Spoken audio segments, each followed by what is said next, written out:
Si sos boxeador o entrenador de boxeo, estoy seguro de que alguna vez buscaste un video que te ayuda a mejorar tu programa, pero te encontraste con mucho de lo mismo. Circuitos, saltos, lanzamientos y personas que te hablan de mejorar la potencia como si fuese algo mágico. Hoy te voy a contar cómo es un plan real de un boxeador resumiendo lo esencial de cada etapa. Quédate solo si querés aprender. Hola gente, ¿cómo están? Mi nombre es Nahuel, soy preparador físico en deportes de combate y hoy te voy a contar cómo entrena Tomás Massa para su pelea en diciembre. Me uní a su preparación este año después de su lesión en el bíceps con el objetivo de ayudarlo en la rehabilitación y buscar que llegue lo mejor posible a su pelea contra Virus. Hoy te voy a contar cómo programo su preparación física mostrándote lo más importante de cada etapa. La idea no es que tengas una rutina para que copies y pegues, sino darte información que te sirva para mejorar tu programa individual. Ahora sí, sin más preámbulos, vamos con el video. Cuando empecé a investigar sobre preparación física para boxeo, me encontré con mucho de lo mismo: lanzamientos, saltos, diferentes tipos de press landmine, y la pregunta es, ¿estos ejercicios realmente funcionan? ¿Sirven para algo? Bueno, antes de responder esa pregunta tenemos que contestar otra pregunta mucho más importante, que es ¿cuándo peleo? Y planificar hacia atrás en relación a esa respuesta. Nosotros teníamos 13 semanas, siendo la primera semana cuando Tommy aceptó la pelea, y acá estaría el 20 de diciembre. Ese sería el macrociclo. Dentro del macrociclo tenemos 3 mesociclos. Un mesociclo es un conjunto de semanas enfocadas en mejorar algo en común. Son grupos de semanas con enfoques, con objetivos diferentes. El primer mesociclo lo llamamos ajustando y corrigiendo. En este mesociclo, en esta fase, estamos lejos de la pelea. Por lo tanto, tenemos que entrenar lo más inespecífico. Hay muchos boxeadores, muchos deportistas que acá entrenan la fuerza máxima, y es algo que está bien, es correcto, porque los deportistas tienen que ser fuertes. Tommy es una persona que tiene los niveles de fuerza muy altos, por lo tanto las necesidades acá eran totalmente diferentes. Tommy estaba presentando molestias a nivel lumbar, molestias en el hombro, y es algo normal en boxeadores porque el boxeo es un deporte asimétrico que va generando descompensaciones y que va a generar dolor si nunca nos preocupamos por corregir y ajustar. Nosotros, como buenos preparadores físicos,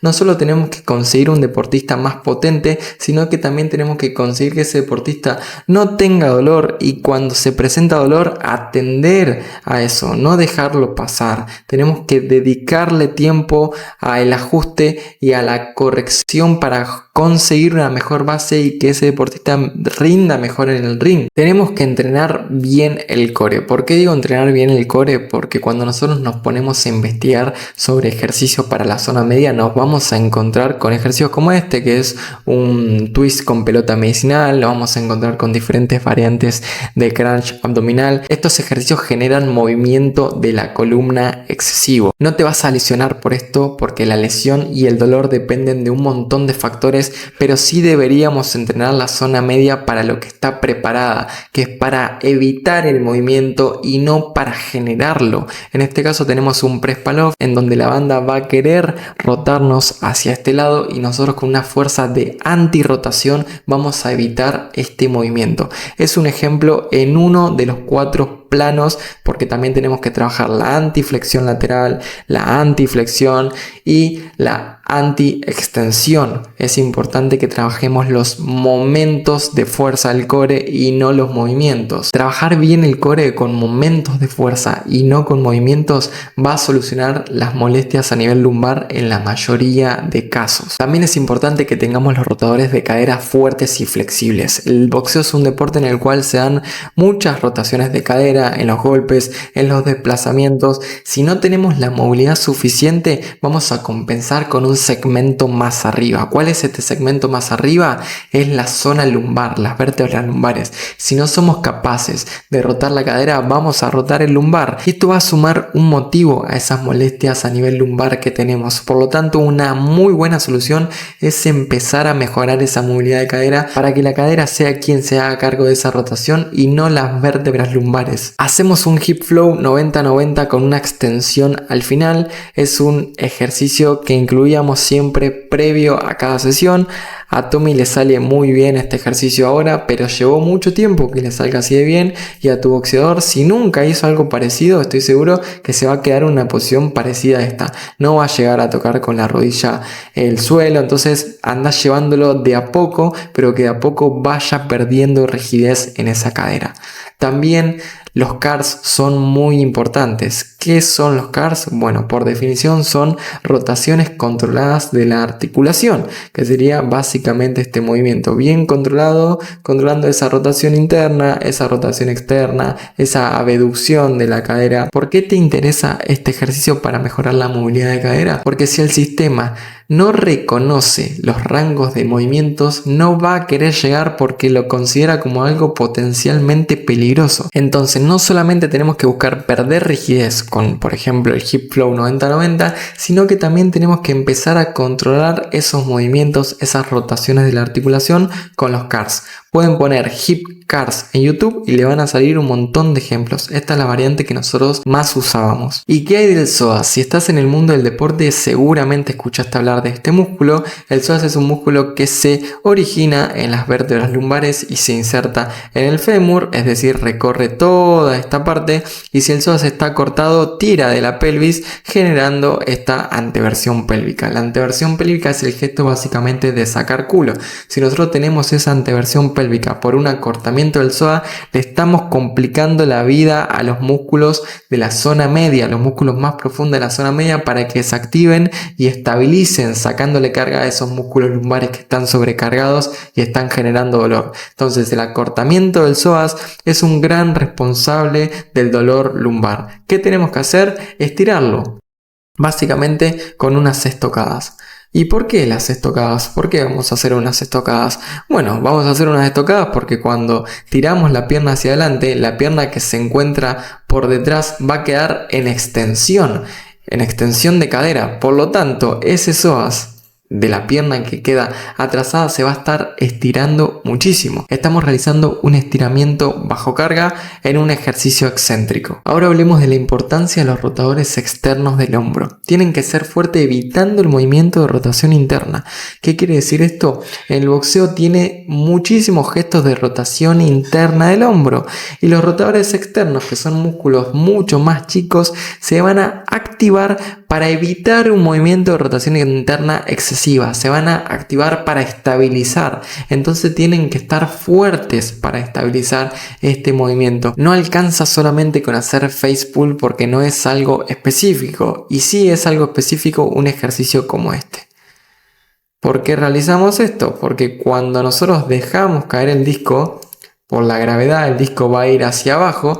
Entonces cuando lo agarramos nuevamente, ese disco va a querer generarnos una rotación interna y nosotros tenemos que hacer fuerza para evitar esa rotación externa. Tenemos que hacer fuerza hacia arriba, evitando esa rotación interna, haciendo fuerza desde la rotación externa. Es justamente lo que pasa en el boxeo, es algo muy específico. Después hay que fortalecer el serrato. El serrato tiene que ser fuerte pegando la escápula a la caja torácica. Me vas a decir, ¿qué tiene que ver el serrato? ¿Qué tiene que ver la escápula con que a mí me duele el hombro? Bueno, la escápula y el hombro están completamente relacionados, por eso se le llama complejo escápulo-humeral. Entonces, cuando el hombro se mueve, la escápula tiene que acompañar el movimiento. Si la escápula no se mueve porque los músculos que la estabilizan están inactivos o no tienen la capacidad de estabilizar, el hombro se va a mover solo, va a compensar esos grados de movimiento. Y si se mueve compensando grados de movimiento que no les corresponden, va a sacrificar la estabilidad. Y ahí es donde empezamos a tener problemas, molestias en el tendón del supraespinoso, porque la escápula no se mueve y el hombro se mueve demasiado, sacrificando algo importante que es la estabilidad. Entonces hay que solucionar esto, hay que fortalecer el serrato para que pegue la escápula y la escápula se mueva de forma natural, se mueva sin problemas. ¿Cómo hacemos esto? Bueno, un gran ejercicio es el wall side con banda. Lo muestro de nuevo para que se vea bien. La idea es concientizar en el movimiento de la escápula, en concientizar en la activación del serrato. También vamos a sentir el trapecio laburar. Acá metemos las bandas, que las bandas nos van a generar fuerza hacia adentro, y con las manos vamos a tener que realizar fuerza hacia afuera para que básicamente las palmas de la mano no se junten. Entonces esa fuerza hacia afuera, esa rotación externa que estamos haciendo, va a inhibir el subescapular, que es un músculo que a veces interfiere en la activación del serrato, y va a mejorar la activación del serrato. Para ir al grano, la banda te va a ayudar a sentir mucho más el serrato, porque si vos estás realizando este movimiento es porque no estás sintiendo tanto el serrato, no lo tenés tan activo. La banda te va a ayudar a eso, y el movimiento de los brazos te va a ayudar a concientizar que a medida que la escápula se mueve y acompaña el movimiento del hombro, el serrato pegue bien la escápula, la estabilice bien. Después tenemos la integración como paso final, porque primero tenemos que fortalecer por separado y luego integrar. Fortalecer por separado significa que primero trabajamos el manguito de rotadores, después trabajamos el serrato, después trabajamos el trapecio, buscando concientizar con la activación de estos músculos. Pero de nada sirve el entrenamiento por separado de estos músculos si después no integramos. Estos músculos después tienen que activarse en un movimiento real, en un ejercicio, para estabilizar los segmentos. Entonces vamos a meter ejercicios como por ejemplo este. Tenemos la pesa rusa en bottom, un agarre al revés, y vamos levantando las rodillas para complejizar un poco la estabilidad. Si no tenemos buena estabilidad a nivel escapulohumeral, la pesa rusa va a temblar para todos lados y se nos va a hacer muy difícil mantener la pesa rusa en ese lugar, al menos que trabajemos con muy poca carga. De a poco lo vamos llevando al deportista, de a poco sumando carga progresivamente, que empieza a integrar esos músculos correctamente para que estabilicen los segmentos. Después pasamos con una marcha, por ejemplo, una marcha asimétrica, porque tenemos el peso solamente de un lado. Eso nos va a generar unos quilombos hermosos a nivel escapulohumeral, y nosotros vamos a tener que solucionar esos problemas, esas demandas a nivel de estabilidad. La vamos a tener que solucionar, porque si no la barra va a temblar para todos lados, nuestro cuerpo va a temblar para todos lados. Nosotros tenemos que activar para estabilizar los segmentos. Es justamente esto, es justamente la integración. Primero fortalecer por separado y luego integrar con algunos de estos ejercicios. Ahora vamos con el mesociclo 2. En el momento de grabar este video estamos por la semana 7 de 9. Este mesociclo lo llamé fuerza potencia. ¿Por qué lo llamé así? Porque involucramos a los levantamientos olímpicos, que es una herramienta perfecta para pasar desde la fuerza máxima hasta la potencia máxima de forma progresiva y no de forma tan brusca como suele hacerse. Entonces me puedes decir, ¿para qué carajo un boxeador va a hacer un levantamiento olímpico? Y puedes ver el festejo de estos tipos y vas a ver que saltan un montón, que hacen mortales para atrás, que tienen una potencia increíble. Y también me puedes decir, ¿qué me importa que salten si el boxeador no quiere saltar alto en el ring? Pero el salto es una expresión de la potencia, y tu boxeador sí quiere ser más potente en el ring. Por lo tanto, los levantamientos olímpicos sí le van a servir para ser un mejor deportista. ¿Cuáles son los contras de estos levantamientos olímpicos? La movilidad. Necesitamos mucha movilidad de hombros, necesitamos movilidad de cadera, movilidad de tobillo para llegar a esos rangos de movimiento. Y en muchos boxeadores la movilidad es un problema muy grande, pero no tenemos que evitarlo por esto, sino que tenemos que trabajar para mejorar esa movilidad y poder meternos de forma eficiente en estos ejercicios. Otro punto en contra es la enseñanza y el aprendizaje. Tenemos que dedicarle muchísimo tiempo a la enseñanza. El deportista tiene que tener una muy buena predisposición para el aprendizaje, porque a veces resulta algo tedioso hacer las progresiones, o también algo frustrante porque no le sale, no puede coordinar. Y además yo siempre pongo el ejemplo de que si vos a un boxeador que tiene una base en el gimnasio le decís, haceme una sentadilla, seguramente te saque una sentadilla bastante decente, que tengas que ajustarla un poco, pero ya puedas empezar a cargar. Acá la enseñanza es desde cero en la mayoría de casos. Acá tenemos un ejemplo de Tommy, que la primera vez que le dije, bueno, hace un snatch como te salga, él más o menos lo conocía y este fue el resultado. Veamos de nuevo. Es algo súper normal esto. La mayoría de deportistas ni siquiera conoce un levantamiento olímpico. Si le decís a un deportista, haceme un snatch, no va a saber ni cómo empezar en muchas ocasiones. Y en otras ocasiones quizás hizo un poco de CrossFit o hizo un poco de halterofilia o algún familiar o algún amigo hacía y más o menos lo conoce. Pero en casi todos los deportistas la enseñanza de estos levantamientos es desde cero. Tenemos que invertir mucho tiempo en esto y lo marco como un contra para que llame la atención y para remarcarlo, que es muy importante atender a esa movilidad y atender a esa enseñanza y el aprendizaje. Para ganar movilidad teníamos un ejercicio que lo hacía siempre antes de meterse a un snatch, antes de meterse a un clean, que es un estiramiento con palo para empezar a relajar los músculos como el dorsal, que están impidiendo esa flexión del hombro al estar muy rígidos. También es importante que agarre fuerte la barra y que las muñecas no se junten, que las manos no se junten para mantener esa rotación externa y que después podamos entrar bien a un clean. De a poco ir tirando un poco más abajo y de a poco esos músculos van perdiendo rigidez y se va permitiendo el movimiento. No solamente trabajamos la movilidad de forma pasiva, sino que lo estiramos bajo carga a esos músculos, como por ejemplo el dorsal, con un pullover. También podemos hacer unas dominadas. En la excéntrica, en las dominadas se estira mucho, entonces es importante que también estiremos bajo carga, realicemos estiramientos con cargas excéntricas, movimientos excéntricos para estirar esos músculos. Otro punto muy importante es el control motor. Ya lo hablamos hace un ratito, pero si el sistema desconoce ese rango de movimiento, no va a querer llegar a ese punto. ¿Por qué? Bueno, porque los músculos que pegan la escápula están desactivados, porque los músculos que estabilizan el hombro están débiles. Entonces, ¿por qué vamos a llegar a un punto que es potencialmente peligroso? Nosotros vamos a tener que trabajar para tener un buen control. En este ejercicio, por ejemplo, estamos activando los músculos de la escápula, los músculos del hombro, los músculos estabilizadores. Por lo tanto, le estamos dando un motivo al sistema para permitir esa flexión de hombro. No solamente busquemos movilidad de forma pasiva, también tenemos que tener una buena activación de los músculos y un buen control motor. Acá tenemos otro ejercicio, un press desde sentadilla. En este caso, los músculos del hombro, los músculos de la escápula tienen que estar activos, porque si no están activos no podemos mantener esa mancuerna en su lugar, va a temblar todo el brazo, entonces tienen que activarse para estabilizar los segmentos. Además, de a poco tenemos que ir buscando que la mancuerna vaya más hacia atrás, porque en muchas ocasiones al comienzo vas a ver que el deportista tiene la mancuerna muy hacia adelante, porque el deportista todavía no tiene la flexibilidad o no tiene la movilidad para llegar a ese punto, y de a poco ir buscando que la mancuerna vaya más hacia atrás, permitiendo esos grados de movimiento. No solamente trabajen la movilidad de forma pasiva, estos ejercicios son muy importantes. Los derivados lo usamos como un medio y no como un fin. Expliquemos por parte esta frase. ¿Por qué derivados? Bueno, porque existen solamente dos movimientos de halterofilia, que son el clean and jerk y el snatch.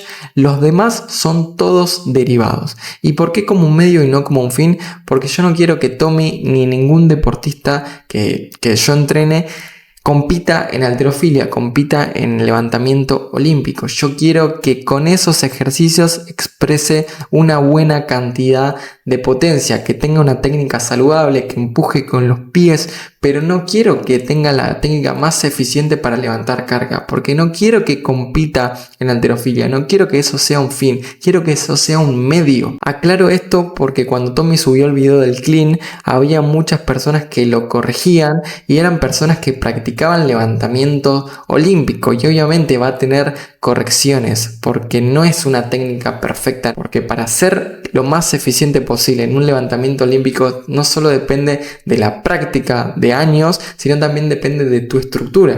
Por eso, repito de nuevo, lo usamos como un medio y no como un fin. Las variantes que más nos interesa como deportistas son el hand power clean y el hand power snatch. ¿Por qué hand? Porque se saca desde el muslo y no desde el suelo. ¿Y por qué power? Porque se recibe bastante arriba, buscando acelerar por más tiempo la barra. Van a ver que en un clean o en un snatch de competición la van a buscar muchísimo más abajo la barra, pero en este caso queremos acelerarla por más tiempo.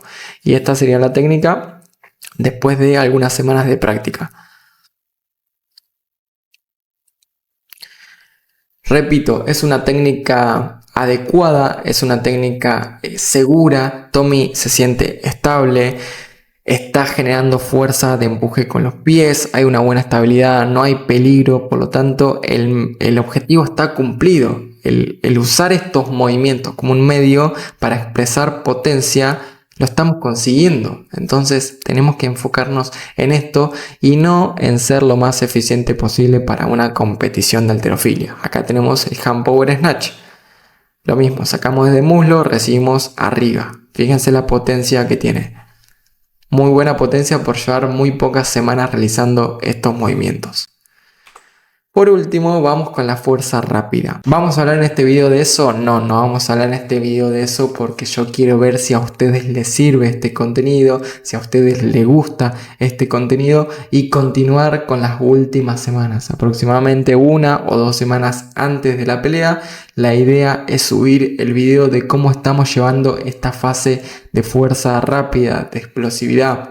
Yo sé que se quedaron con ganas de ver más ejercicios, cosas más prácticas quizás, pero la idea de este video era contarte un programa real, cómo se programa realmente en relación a las necesidades y condiciones y objetivos del atleta. Cada atleta es diferente. No pongan a sus atletas a realizar lanzamientos, a realizar saltos desde la primera semana porque no le está sirviendo de nada a ese atleta. Están muy lejos de competencia todavía. Hay cosas muchísimo más importantes que corregir, que ajustar, que entrenar, que lo específico. Contame en los comentarios si te gustó, si te ayudó. Es un formato más estilo clase para las personas que les gusta aprender realmente sobre el tema, para los que quieren mejorar su propio programa o el de sus clientes. No es un formato que te va a dar una solución rápida, una solución específica que realmente en muchas ocasiones no tiene sentido, pero bueno, la idea es hacer otro video desde la semana 10 a la semana 13, que es lo más específico,